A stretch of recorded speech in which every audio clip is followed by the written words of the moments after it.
After 8 long years, we finally have new Propagandhi, and I gotta say, this is a very interesting one.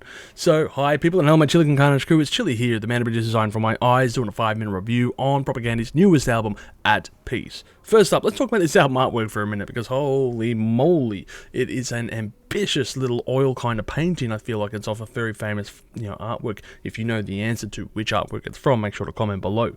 Now, I just want to say this is a quick one-shot take, because I'm going to be flying out on a plane in a few hours, or at least by the time that this episode is released, I will be mid-air somewhere, not here, but so this is going to be very rough and around the edges and not very well up to my usual editing standards. But hey, let's talk about the music as far as it goes. Propagandhi released a few singles leading up to this album with At Peace, Cat Guy, and No Longer Young.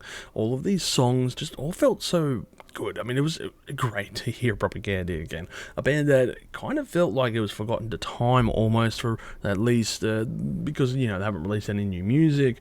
And it was kind of fading from memory almost. When I heard that Propagandhi were coming back, I'm like, oh my gosh. I haven't listened to one of their records in a long time. But At Peace, which is the main song that, the main single that was released, was an absolutely beast of a track. And I felt like when I was listening to it, damn, these guys are back and they just haven't missed a beat. This nice little guitar riff at the beginning there, and it just sounded really good. I loved At Peace. I think it's a fantastic track when you're going into it. There was another single, as we mentioned, with Cat Guy. A very interesting take. Not sure what to make of it, and guess it's a band that is going to be talking about cats and all of that. I'm not sure, but obviously there is a message within that song, I should say, that must be heard to be fully understood as far as it goes. Obviously, there is also a nice video clip to accompany that, because the internet loves cats, and, now we're going to have a cat video that comes out with this music. The single itself is actually decent. It's, it's slow, it builds up, it gets to it, but it's not exactly... It's not a terrible song, it's not a bad song, but it's not amazing. It's a fairly good track. By the time it gets to the second half part, where it builds at the pace again, it takes its time before it gets there, though. That's the issue I probably would say about this one. The other one as well, No Longer Young, feels like, the band just accepting what is life, and unfortunate that time waits for no one. And this is a reoccurring theme within the record as well when you're listening to it. There is a lot of this message throughout its runtime, and it feels like nihilism, just at its finest. This record of aging musicians who know that they are probably, had their better days behind them, but just are going on with it anyway. Not really, they're not trying to push the boundaries, and they know that they're not going to be, reaching those maximums again, but they are doing what they're doing, and to the best of their abilities, I guess. And that is probably how it feels when you're talking about the music on this album in general, because the album, it isn't entirely a galloping or thunderous affair or fast-paced, compared to maybe their earliest works. But hey, we're talking that stuff's from 20-odd years ago. But, Guiding Lights, for example, was the first track, which is a slow piece that just gets into it, and you're kind of like, okay, especially for At Peace, the following song, I kind of felt like when this song started, it's the antithesis of what an intro song should be, or a starting song, and that reminded me of Jimmy Eat World, in their album Clarity. So maybe in retrospect, this could be something that people look back on and go, that was an ambitious move, and maybe it worked. To me, it kind of breaks up the pace, especially because I knew what track was coming next.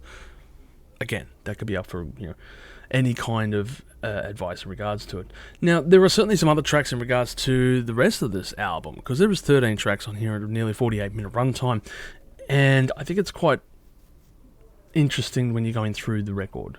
There are certainly a few songs that kind of just faded into the background when I was listening to it, and maybe not as intense as I was expecting, or memorable. Maybe these aren't the right words to describe it, and I'm sorry if you sound offended. I'm sorry if I sound offended to you, but that's just how I kind of felt about it at times.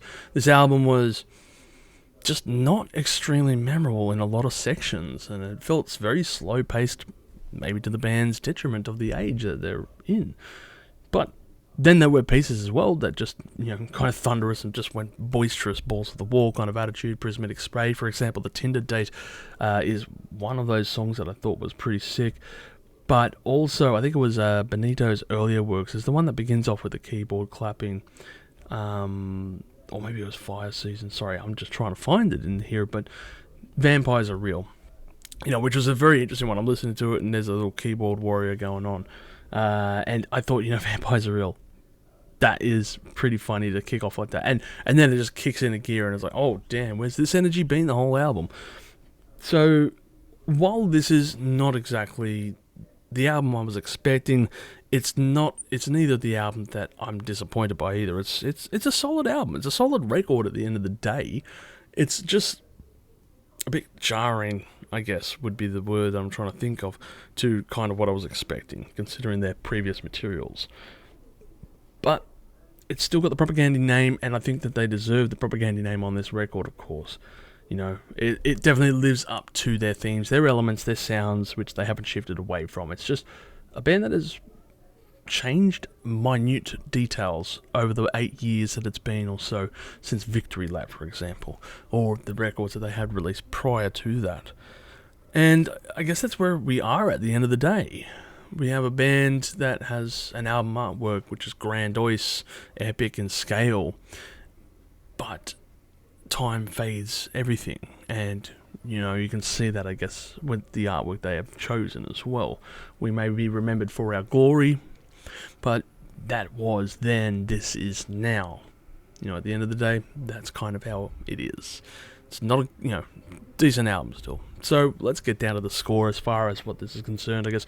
Look, overall, I'm going to give this album a score of, say, probably 6 million chilies on the spicy scale. No, scratch that. 6.5 million chilies on the spicy scale, with my favourite tracks being At Peace, Vampires Are Real, and I'm going to say maybe A God of a Virus. That was a little piece that wasn't too bad either.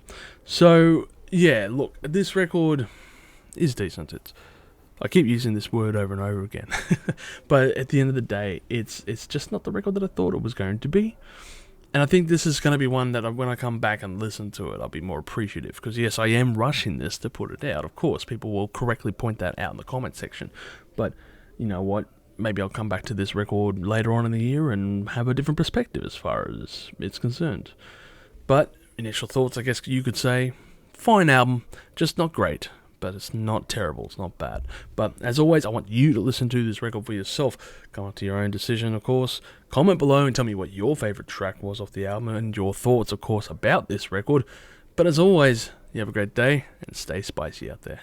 If you've enjoyed this content, make sure to smash that like button, subscribe to us, and stay notified for future music-related content, because it keeps our manager happy at the end of the day. We are also on Discord, Instagram, Facebook, and all those other social platforms if you want to check us out. As always, people, you have a great day and stay spicy.